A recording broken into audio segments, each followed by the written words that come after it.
میں حکومت میں آیا تو میں نے سیکھنا شروع کیا. دوسرے وہ کہتے ہیں یہ چیز تو مجھے پتہ ہی نہیں تھی, میں نے انکشاف ہوا.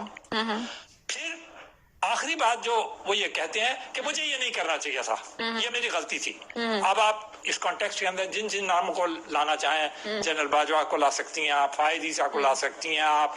اچھا, اور جو کئی چیز متعلق انہوں نے کہا کہ مجھے یہ پتہ ہی نہیں تھا کہ میرا خیال ہے کہ دیوالیہ ہو رہی ہے. اگر نااہل ہوئے تو تب بھی ان کو نہیں پتا ہوگا کہ مجھے تو نہیں پتا تھا کہ نااہل میں ہو جاؤں گا. یہ بھی بالکل طے شدہ بات ہے کہ انہیں نہیں پتا تھا, اس لیے کہ اگر انہیں یہ پتا ہوتا. چلیں سر, میں یہ معراج صدیقی صاحب کو بھی موقع پک اپ کر رہے ہیں کہ اگر آگے ان کی گورنمنٹ آتی ہے تو وہ فیصلے مزید بہتری سے کر سکیں گے. آپ کو لگتا ہے ایسا؟ دیکھیے, گزشتہ 8 مہینے میں یا 10 مہینے میں جو کچھ انہوں نے کی, اپریل کے بعد سے جو کچھ انہوں نے کیا ہے, وہ سڑکوں پہ رہے اور جلسے کرتے رہے.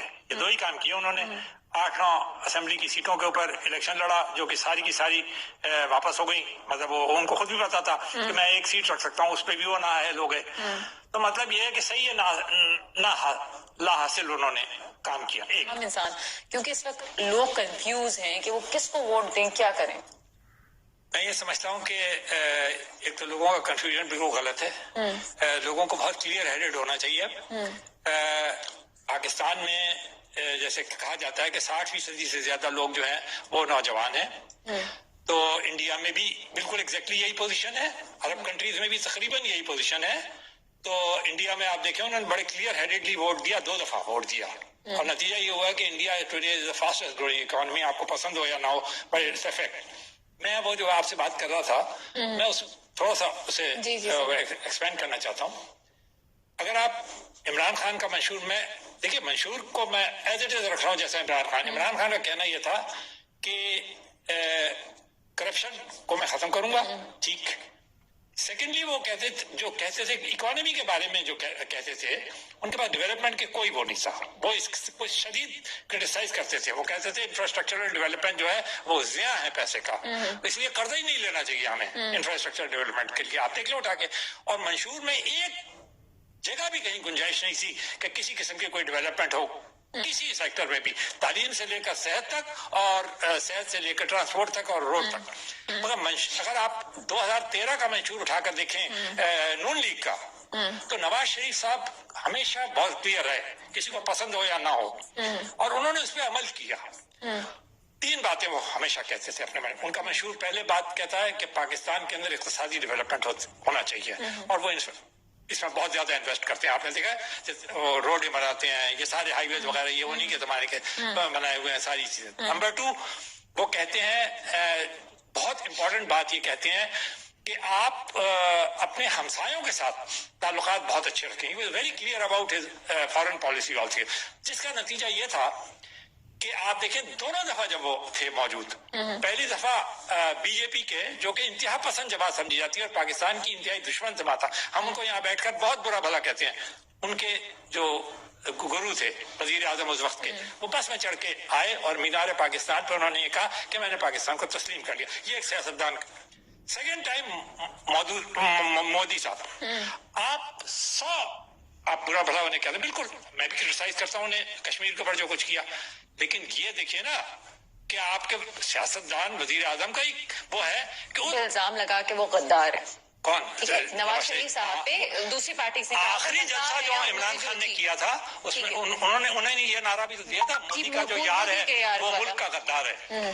مگر آپ یہ دیکھیں کہ انہوں نے ابھی پچھلے ہفتے یہ کہا کہ جنرل باجوہ تو ہندوستان سے تعلقات بھی اچھا کرنا چاہتا تھا.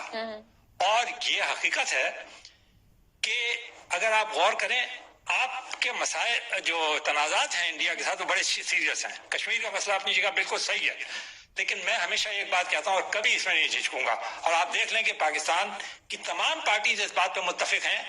عمران خان نے کتنی مرتبہ اپنی وکٹری اسپیچ کے اندر فوراً انہوں نے کہا کہ مودی صاحب سے کہ آؤ مجھ سے بات چیت کر لو. وہ یہی بات روتے رہے کہ وہ کبھی فون ہی نہیں اٹھاتا میرا. پھر اس کے بعد ابھی تعریف کر رہے تھے ان کی کہ جی وہ غیر جانبدار پالیسی انہوں نے اختیار کی. دیکھیے یہ تو ملک کی تاریخ میں بالکل ہوتا ہے, ساری پارٹیز اس بات پہ متفق ہیں. بہتری کے لیے ضروری ہے کہ جب تک آپ خطے میں امن چاہتے ہیں تو آپ کو انڈیا سے تعلقات آپ نے ترقی کرتے ہوئے ہیں. چائنا جو جو ڈرائیو کر رہے ہیں اکانومی کو اس خطے کے اندر، چائنا کر رہا ہے اور انڈیا کر رہا ہے. ابھی آپ مجھے بتائیے ایک چھوٹی سی بات میں آپ کا، جی سر. افغانستان سے امریکہ گیا، آپ کے یہاں پر بیٹھ کر تجزیہ نگار آپ نے بھی مذاکر ہوں، میرے ساتھ تو جو بھی کوئی آتا تھا وہ جی پاکستان اور چائنا اور رشیا اور پتہ نہیں ترکی اور فلانے وہ مل جائیں گے اور اس کے بعد جناب وہ یوں بدل دیں گے. ہوا رشیا نے 6 مہینے بعد ہی حملہ کر کے سارا تلپٹ کر دیا، افغانستان کو سب بھول گئے. جی سر، بالکل ایسا پیسہ ایڈ نہیں مل رہا انہیں.